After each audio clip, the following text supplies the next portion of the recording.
Hi guys, Amy here. Today I want to talk about how to empower yourself and why it's important. So, what is a self-empowerment? I think that true self-empowerment is the ability to, learning what it is you need, and then the ability to give that to yourself.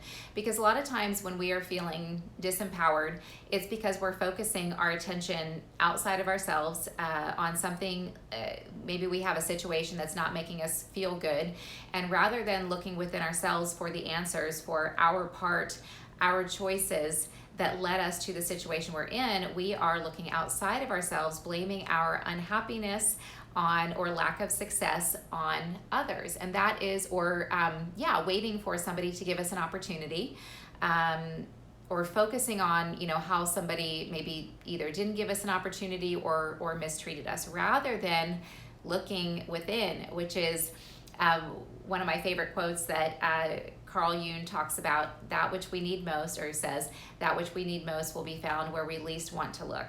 So it's all about introspection, which a lot of people won't do because it's painful. But here's the thing: if you are experiencing pain, you're already uncomfortable, you're already in pain. So it's a matter of how long do you want to be there? Do you want to do the hard work to look within yourself? Because then when you do, you can give yourself what you need. It's the trick is to first identify what it is you need.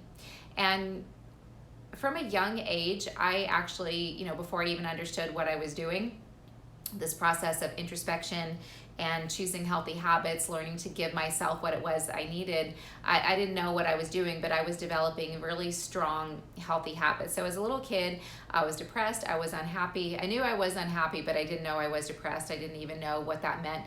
And as a kid, we're not, we don't have a lot of control. And even in that time in my life, not having a lot of control, I chose to control what I could.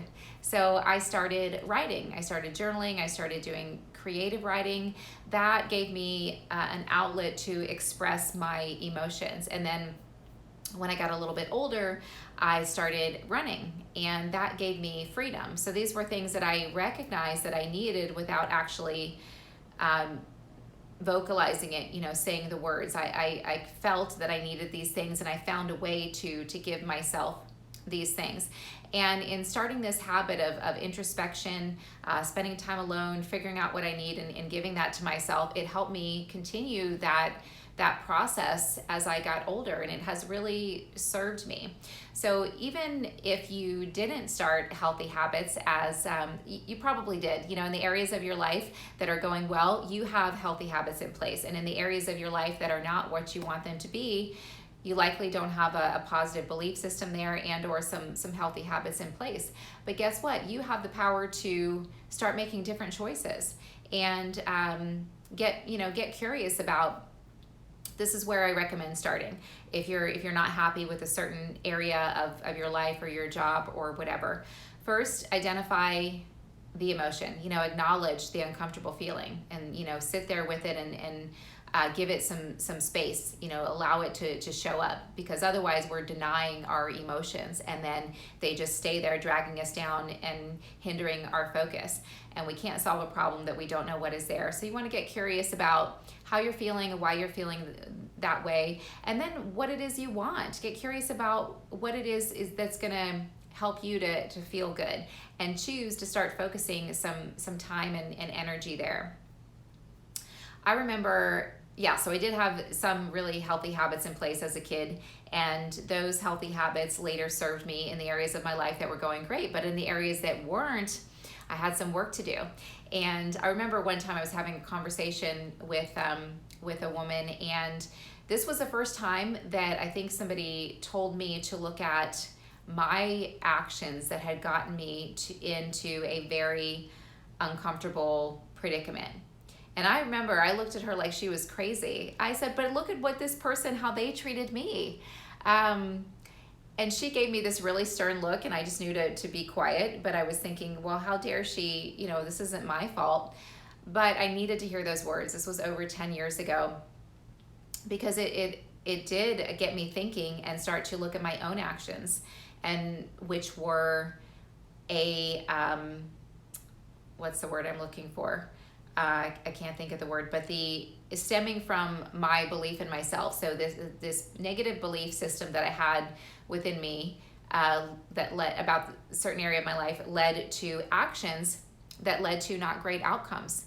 So I had to go a few layers deep and figure out, why I was choosing these actions, which was coming from my belief in myself. So then, okay, how am I going to change my belief in myself?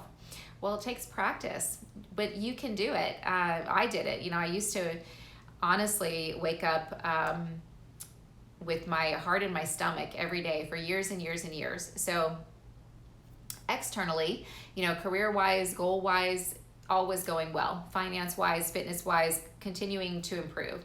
But emotionally, I was not happy and I didn't know why. So I had to so I could look externally and blame this person and this person and this person, or I could just get curious. And so for many, many years, I was getting curious, trying to figure out what it was and ultimately I did figure it out. It doesn't have to take that long. I've learned a lot of systems, processes, concepts that can help you get there faster. So I employ those in my teaching and my coaching to help others get there faster. But anyhow, self-empowerment is taking responsibility for, whatever's not working in your life. And the positive thing is that if you want to reframe it a little bit, look at what is working in your life and tell yourself, good job. Recognize the healthy habits that you have in place for the areas that are working.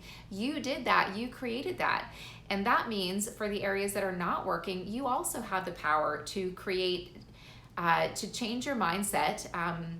You can start by just telling yourself the opposite. We've all heard of mantras and affirmations, I am statements. So if, for example, you want to be making more money, but you are at a certain income level that you feel like you're kind of stuck at, you can start by just telling yourself, it's like a fake it till you make it, I am wealthy, I am abundant. There's great power in that. I've used this to overcome anxiety attacks, to overcome the deepest, most painful struggle that I dealt with. I started with mantras, I call them, or affirmations, I am statements, telling myself I have value. Because in the areas in my life where I was doing really well, I saw myself having value there. But in the areas that were lacking, if I really got honest with myself and dug a little bit deeper, I would see that I actually didn't see value in myself and in that area. So my first step in the process of doing the work to shift that belief, which would then change my choices, help me to make different choices, which would then create different outcomes, which now have led me to feel much happier. Started with, I have value. I mean, it sounds really silly now, and this is a big secret I'm sharing with you guys, so hopefully it helps somebody out there. But there was a time in my life when I got really honest with myself. I didn't know that I had been carrying this not true belief around since I was a little kid, that I don't have value, in this one area. So I started with telling myself I have value. And I told myself that affirmation, mantra, I am statement, whatever you want to call it, every day, all day long, until I believed it. And now it sounds so silly, I don't have to tell myself that anymore. But my point is, if you are not happy with an area in your life, you have the power to change it. And how do you change it? By making new choices. And how do you make new choices?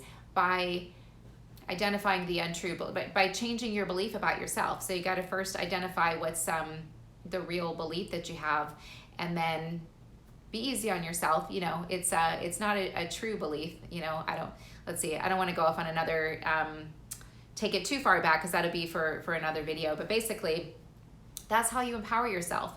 And you can, keep it positive, make it a little bit easier on yourself by acknowledging what is working in your life and giving yourself that credit, that's empowerment. You did that, and you can do the same with the areas that are not working. But first you got to get honest with yourself about what's not working, why it isn't working, and then you can, start to do the work to change it. And it's starting is as simple as telling yourself the opposite.